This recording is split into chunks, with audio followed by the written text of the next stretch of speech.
Bapak Ibu hadirin rahimakumullah.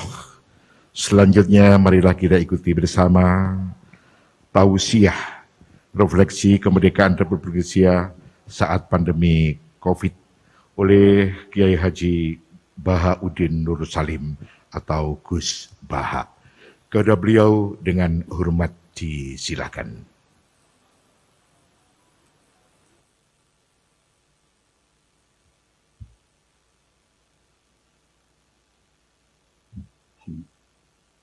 Assalamualaikum warahmatullahi wabarakatuh. Nahmaduka ya ghafuru ya syakuru wa salli wa sallim wa barik ala sayyidina Maulana Muhammadin wa ala alihi wa sahbihi wasallam wa ba'du. Yang sangat saya hormati, juga kita hormati, semua kita menghormati Bapak Wakil Presiden Republik Indonesia, Profesor Dr. Haji Ma'ruf Amin. Yang saya sangat hormati, Ketua Happy Trend Kiai Haji Muhammad Fasibah Hasbuah, juga keluarga. Yang saya hormati Bapak Ferry Warjio sebagai Gubernur Bank Indonesia, Haji Yaakob Khalil sebagai Menteri Agama, Khofifah sebagai Gubernur Jawa Timur, juga Kiai Haji Marsudi Mustamar sebagai Ketua PWNU Jawa Timur. Dalam munajat ini sengaja akan saya sampaikan hal-hal yang ringan, tapi itu menjadi solusi, menjadi jalan keluar bagi kita semua sebagai bangsa Indonesia. Ada banyak catatan sejarah. Dulu kita pernah sukses menghadapi penjajah, juga masyarakat dengan segala kesederhanaannya. Tapi yang menjadikan mereka kuat adalah bermental kullukum ra'in wa kullukum mas'ulun an ra'iyati. Semua kita bertanggung jawab terhadap proses sosial, terhadap proses kemerdekaan, juga terhadap proses berbangsa dan bernegara. Mental ro'in ini, mental menjaga, mental memberi, mental bertanggung jawab, ini yang menjaga kita. Sehingga dulu para TNI, para pejuang itu di kampung-kampung dikasih ketela, dikasih gembili, dikasih hui, bisa makan. Gara-gara punya mental memberi ini, bangsa kita merdeka. Dalam sejarah paling terkenal adalah ketika Perang Tabuk. Itu sahabat yang saking miskinnya itu punya beras, misalnya di Indonesia kayak beras 2 kilo dikasihkan Nabi 1 kilo, yang 1 kilo untuk keluarganya. Sehingga anggaran perang ini tidak untuk biaya makan, tapi tetap untuk anggaran perang. Karena orang-orang menanggung makannya sendiri. Ini yang penting sekali supaya kita ngadepin pandemi, juga ngadepi problem. Masyarakat ini kita apresiasi, mereka juga ikut berjuang untuk menjaga ketertiban bangsa Indonesia. Bayangkan kalau kita semua ini kriminal, itu penjara penuh dan negara tidak akan mampu menampung kita semua karena kita melakukan kriminalitas, juga keuangan kita tidak cukup. Jadi sekedar tidak melakukan kesalahan itu sudah bagian dari kehebatan kita sebagai bangsa Indonesia. Itu yang dimaksud Nabi, kullukum ra'in wa kullukum mas'ulun an ra'iyati. Itu sebagai mukadimah untuk refleksi atau munajat kemerdekaan. Dan kita sering baca Quran. Kadang-kadang Allah Ta'ala itu suka ngendikan yang ringan-ringan. Allah Ta'ala yang Tuhan ketemu Nabi Musa yang berstatus kalimuwah. Kalimuwah itu seorang Nabi yang setiap punya problem itu komunikasi langsung dengan Allah Ta'ala. Saking terkenalnya Nabi Musa sering munajat sampai ketika beliau sakit gigi, itu langsung matur kepada Allah Ta'ala, ya Allah saya ini sakit gigi. Jadi tidak ke dokter, tidak ke tabib, tapi langsung ke Allah Ta'ala. Bersama Allah Ta'ala dikasih tahu, coba kamu ngunyah rumput ini, jenis ini. Setelah dikunyah, Nabi Musa sembuh. Suatu saat beliau sakit gigi lagi. Tidak lagi konsultasi dengan Allah, tapi langsung nyari rumput itu, kemudian dikunyah tambah sakit. Tambah sakit, Nabi Musa tanya, ya Allah ini sesuai resep pertama, kenapa tambah sakit? Resepnya Allah, dulu kamu percaya saya punya kekuatan menyembuhkan, sekarang percaya kamu sama rumput, silahkan minta sembuh dari rumput. Akhirnya semenjak itu jadi syariat bersama bahwa ikhtiar harus tetap hasbiyallah wa ni'mal wakil, meskipun tawakal juga harus tetap ikhtiar. Karena di semua cerita-cerita itu Nabi Musa tidak langsung disuruh berdoa, tapi disuruh ikhtiar, yaitu dengan mengunyah rumput tertentu yang menjadi obat sakit.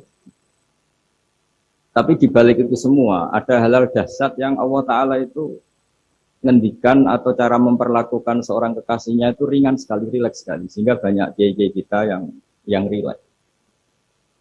Fir'aun itu betapa biadabnya Fir'aun, betapa bengisnya Fir'aun yang menindas bangsa Israel, Bani Israel. Tapi pertama ketika Allah manggil Nabi Musa itu pertanyaannya ringan sekali. Wa ma tilka biyaminika ya Musa, kamu bawa apa? Padahal Allah tentu tahu. Ini Gusti, saya bawa tongkat. Ya. Kata Allah untuk apa?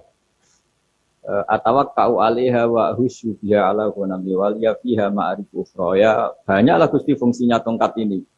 Untuk menghalau kambing saya ketika menggembala, untuk merontokkan daun-daun supaya dimakan kambing saya. Dan masih banyak lagi kepentingan yang lain. Kata Nabi Musa, wal yafiha ma'arif ukhra, dan masih banyak kepentingan lain. Sehingga para mufassir mengatakan bahwa psikologi seorang rakyat ketemu presiden atau ketemu gubernur, apalagi ajudan, ketemu pimpinannya itu pasti takut. Cara menghilangkan ketakutan itu diajak ngendikan atau ngomong yang ringan-ringan. Saya tidak bisa bayangkan kalau saya ketemu Mbah Maimun terus ditanya, Mbah, kamu nyai kamu reputasinya sudah kayak apa? Yang sudah kamu pinterkan berapa? Yang sekarang jadi ahli sunnah berapa? Itu pasti saya gagap.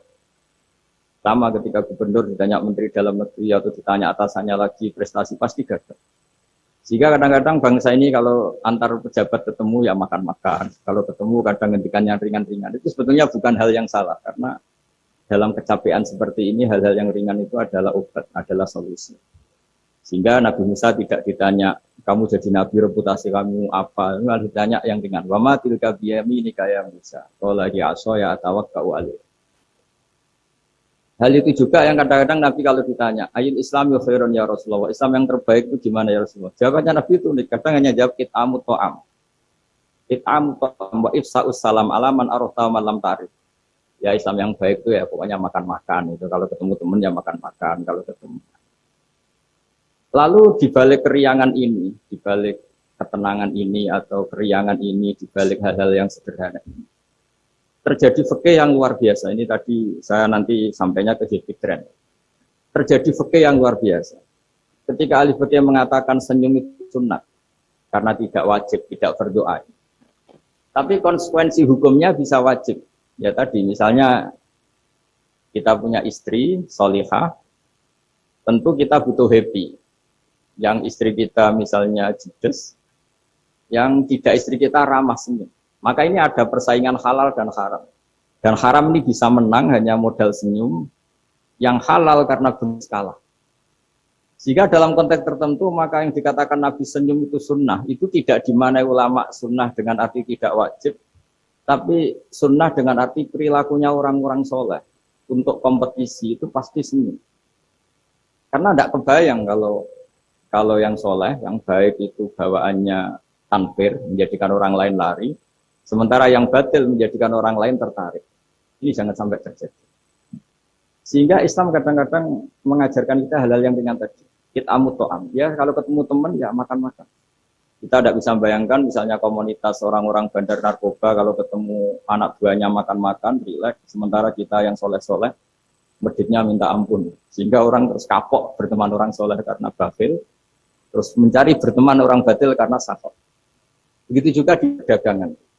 Di perdagangan kita ingin produk halal ini menjadi inspirasi kita, menjadi mental kita. Sehingga barokahnya produk halal ini, kita tidak butuh lagi produk yang haram. Wa aghnina bi halalika an haram. Semoga dengan halalmu ya Allah, kita tidak butuh lagi haram. Misalnya orang-orang soleh itu kalau sholat senangnya minta ampun. Bisa sholat sop awal senangnya minta ampun. Menemukan imam masih takbir, senangnya minta ampun. Sehingga kesenangan-kesenangan ini menjadi tidak perlu lagi senang hal-hal yang haram. Makanya saya ikut mengapresiasi Happy Trend ini semoga jadi sistem perdagangan yang menjadikan orang itu jauh dari haram. Di antara haram dalam Islam adalah kita tidak punya harta kemudian menjadi beban bagi orang lain. Fayakuna kallan alan nas, menjadi beban orang lain. Sehingga di makalah Imam Ghazali paling terkenal diantaranya muru'ah. Muru'ah itu harga diri seseorang itu punya uang, punya harta. Kata Imam Ghazali menyitir sebuah makalah orang sebelumnya, apa etika orang kalau ketemu teman? Kata orang itu jawabnya bawa uang katanya. Pokoknya kelihatan cukup. Karena kalau kita ketemu teman, misalnya di Jakarta, orangnya kelihatan hanya sanggup sak perjalanan, mesti pikiran pertama wah nyangoni gitu, karena dia tidak akan kuat beli tiket. Gitu. Jadi belum sudah jadi problem. Sehingga di Ikhya di bab Adabul Kasbi, terus di situ disebut Fadhailul Kasbi, keutamaan-keutamaan orang kerja, itu di situ diceritakan betapa pentingnya orang itu kerja, punya aktivitas ekonomi, baik berdagang maupun bercocok tanam maupun apa saja. Karena di antara etika berteman itu kata ulama ini punya uang, karena nanti si sohibul bed ini tidak kepikiran macam-macam. Jadi saya tidak akan cerita panjang lebar, cuma saya pastikan bahwa kegiatan halal itu harus dominan dan harus asik. Karena nanti kalau dalam kompetisi kita yang bernegara sehat, bawaannya marah-marah, orang yang salah bawaannya senyum, pasti pertarungan ini akan dimenangkan yang salah. Begitu juga yang orang bawa kebenaran, bawaannya pikir, sementara yang bawa kebatilan, dermawan, pasti kita akan kalah. Di sini pentingnya ngaji usul fikih, bahwa sebagaimana tadi yang beberapa kali disinggung oleh Haji Ma'ruf Amin, saya suka sekali karena beliau sering menghentikan kaidah-kaidah juga usul fikih, bahwa masalah pandemi ini atau masalah bangsa ini itu masalah bersama, bukan masalah pejabat saja, bukan tanggung jawab pejabat saja. Karena dalam Islam diajarkan siapapun yang punya kemampuan ikut membantu itu ya wajib. Jadi ukurannya itu siapapun, bukan yang sedang bertugas. Kalau semuanya profesional bisa habis bangsa ini. Misalnya kita melihat orang tenggelam, terus biarin aja kita tidak SAR kok, tidak tim yang penyelamat tenggelam. Kita melihat orang kecelakaan, saya tidak satlantas, biar aja. Tidak bisa seperti itu. Meskipun kita kiai, kalau melihat orang kecelakaan, ya ditolong. Meskipun kita tidak profesi itu, kalau berkesempatan ya menolong. Kalau semuanya profesional, bisa habis bangsa ini. Karena nanti orang tenggelam, nunggu tim SAR datang baru nolong. Nanti ada orang kecelakaan, nunggu kasat lantas datang baru nolong. Ya tidak seperti itu. Ukurannya kalau dalam fikih ya, man lahu qudratun alal fi'li, yang mampu melakukan ya harus melakukan. Jadi saya terima kasih sekali sama Kiai Haji Hasib, sama semua keluarga Tambak Beras, bahwa aktivitas dulu yang dilakukan Bapak Hafaz Duo sebagai pedagang, sebagai importer kain, sebagai penggerak ekonomi bangsa Indonesia, dan dulu gerakan-gerakan dari Indonesia juga dimulai dari serikat dagang. Ini semoga berkah dan menjadikan kita berenergi, kita punya kemampuan untuk riayah, untuk menjaga bangsa ini. Bukan menunggu dikasih. Jadi kalau kita ikut mentalnya riayah, memberi, menjaga, pasti mental kita ini bersama-sama menjaga. Tapi kalau mental kita tidak ikut bertanggung jawab, miskin nyalakan Menteri Keuangan, tidak pinter nyalakan dia, ya ribet. Nanti kalau banyak musibah nyalakan dia, doanya tidak mandi. Wong ada musibah itu karena sanksi orang-orang yang nggak jelas, malah kita disalahin kan ya ribet. Nanti kalau salah-salah gitu terus ribet. Alhamdulillah kita tidak punya mental seperti itu. Kita semuanya berdoa, Rabbana dzalamna anfusana, kita semuanya merasa salah.